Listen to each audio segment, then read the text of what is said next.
Good morning, my friends. Welcome to Parton's Heritage Homestead. Today is day 4 on our sourdough starter, and I'm going to open it up. We are now going to start taking it out of darkness and start feeding this. And before I do, I'll show you my progress here. You can see there's liquid in here, and it's starting to form that.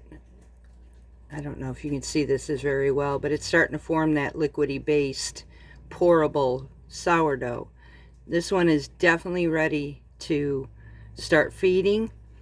It has a vinegar smell to it. It's still really nice and bubbly. It did grow some, and we're going to start discarding this. And before we start, I'm going to talk about ratios. In sourdough starting, we have ratios. For example, on this one, we're going to go with a 1-2-2. And what that means is we're going to take 25% or 25 grams of this sourdough mix and discard the rest of it. As far as discard, don't use this discard yet. You want to either put it in your compost, throw it out, or try not to dump it down your drain because it can cause issues to your system. But don't use it. It's still fighting bacterias in it. It's still purifying itself. It's still fermenting, and you really don't want to use this for, at least from what it's being advised, at least 7 to 10 days at the earliest. About 2 weeks is more optimal. So I'm going to be discarding the rest of this mix, this sourdough starter, and using only 25 grams of it. And then I'm going to go ahead and feed it with my flour mix of 50 grams of our mix, and then 50 grams of water. That would be our 1-2-2 ratio. And I'm sitting here watching the bubbles just coming up and pop. This is awesome. So far, it's got the scent that it's supposed to have. Now, this will go through different changes of scent. Don't be alarmed. Sometimes it can honestly smell like a locker room. It could smell like cheese. It could smell like vinegar. It's going to go through that till it gets that mature sourdough scent. So it's going to go through a lot of changes. That's why it is not advised to even use this to even baking bread at least 7 to 10 days at the least, 30 days at the most to be more mature. So I personally am going to wait for 30 days before I use this one to bake with. But I'm going to go ahead and start showing you how to do this. So I'm going to take everything in this jar and pour it in here so I can pour it back. I'm going to scale it out to 25 grams. So we're just going to go ahead and clean this out. Look at all these bubbles. I don't know if you can even see this, but this is amazing. I'm really liking this method so far. I'm just going to clean this out the best that I can. I'm going to try and keep my jar as clean too. You really want to keep it as clean as possible. It helps not promoting all the bad stuff inside of it.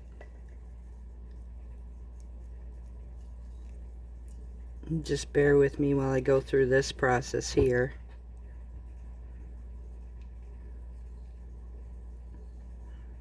Okay, now that my jar is good and cleaned out, pretty much. Alright, now, so in order to scale this properly, you turn on your scale, put your jar on top of it, you will get a reading. It has a tare button or T like mine has, and you'll clear that out.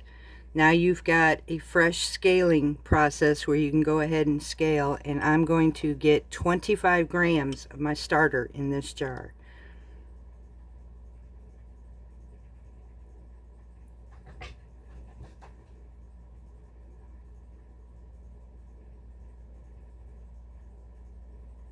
Woo. This will go quickly, so just keep an eye on it. You just want to do this a little at a time.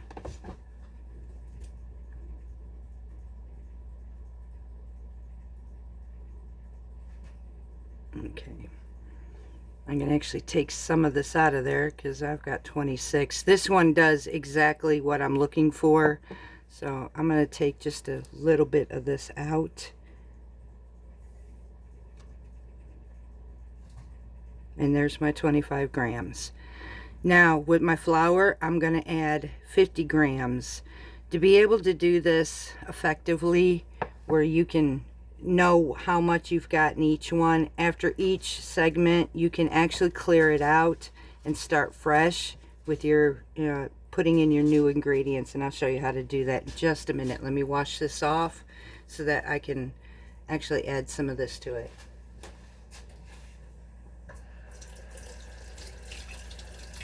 Alright, so now we're going to start with our flour base. I'm going to clear that tear button again, start fresh, and I'm wanting 50 grams, sorry, 50 grams of my flour mix.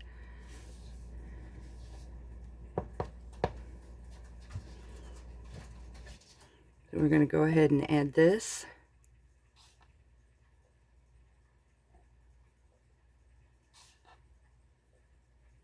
This will be thick, but you don't want it super runny.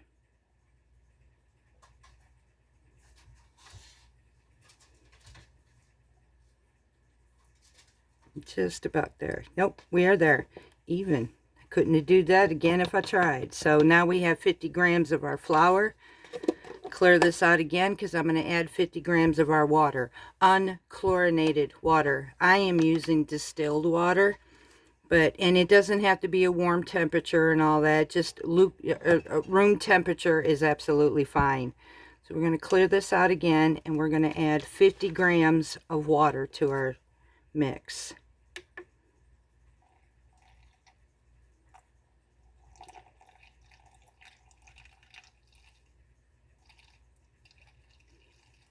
I do this carefully, so not because, like especially water, you can't really take back too much from it. Flour you can, the sourdough mix you can, but not the water. So I'm cautious in how I do this.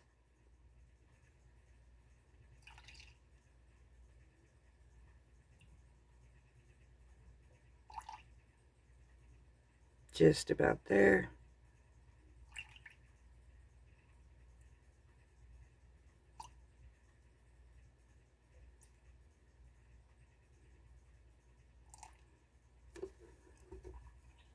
Alright, there's just a tad too much. I don't think it'll matter too much, but like I said, it gets harder sometimes. Sometimes you will go over. Just try to take out what you can.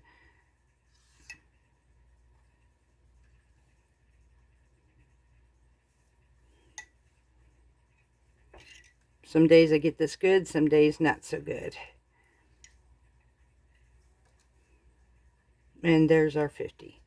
Okay, so now that we've got it all mixed in, got all our ingredients together, take this out, set this aside, and we're going to go ahead and mix this. When you mix this, you want to make sure that there's no lumps in it. You want to mix it really good.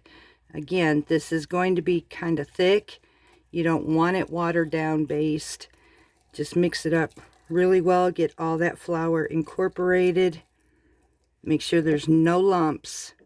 Scraping down your sides, clearing your edges, because you don't want this to actually form up too much of a crust and form up bacteria you don't want in it. So I'm going to mix this up. Humidity can make a difference in your climate. Sometimes when your sourdough is going through this, you can end up with, if you get more humidity in the area, it'll become more liquefied than most. It changes in our areas. It changes based by our flours. That's why I said sourdough is basically like a science, and it does what it wants. You just want to monitor it the best that you can. And we have no more lumps. We're good to go here, it looks like, good and clean. So now I'm just going to clean up my jar a little bit. Get on my edges, Settle it in there.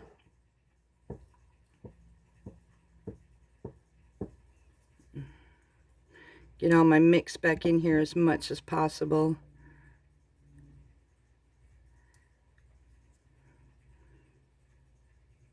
And then I will clean it up. Alright, so it is now mixed. I'm just going to go ahead and clean off my edges some. Get this cleaned off here.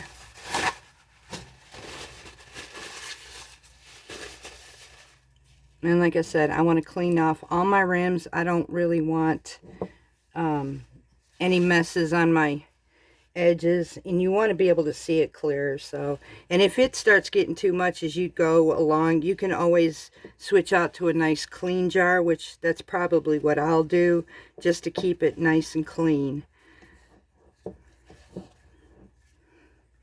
At this point, you might want to turn around and start either using a marker on the edge of your jar or a rubber band. Mine has got a rubber band to watch the growth should it start forming. Now you can end up with a quiet days from days 3 to 5 where it won't actually do absolutely nothing. That is normal. Our goal is to get this to rise within 4 hours. The first couple days or so of feeding, it could take anywhere from 4 to 6 hours. That's normal as well. This is a beginning process, so it's just going to go through its changes. And mine, this is its first feeding, so we're going to see how it does. Clean off my ridges now, and then we're going to seal this. Now this, from here on through, we kept it in the dark and in a cool temp for the first 2 to 3 days. Mine was 3 days. So now I'm going to want this in a more warmer climate. About 70, 75 is optimal. Just try to, if you had to, put it on your refrigerator or whatever, but you want to keep this one in a warmer climate. So now we're going to seal it off all the way, backtrack, and as you can see, I've got right here my rubber band. It marks my height, growth, if it's grown or anything. We'll see if we're going to just go through a quiet period of this or if this one is actually going to rise. So this is day 4. We started our first feeding, and like I said, your ratio is 25% or 25 grams, sorry, of sourdough starter, 50 grams of your feed of flour, which this one here was whole wheat flour and bread flour mix, and then you want 50 grams of water. Mix it up really well. Turn around, make sure there's no lumps in it. Mark your area, seal it off, and now set this in a warm climate until the next day and watch its progress. See if this one will rise or not. So far, I'm liking the results of this method from the sourdough journey, and I'm actually getting very pleased. So we're just going to keep going along with this. I'm going to take this discard. We're not going to use it. This one's going to go in my compost. So I'm hoping this is helping you, and until tomorrow, make sure you like and subscribe to this channel if you enjoy this. Share with your friends. And I'm hoping that you're learning and that I'm explaining this just as simple as possible. Until tomorrow, God bless from Parton's Heritage Homestead.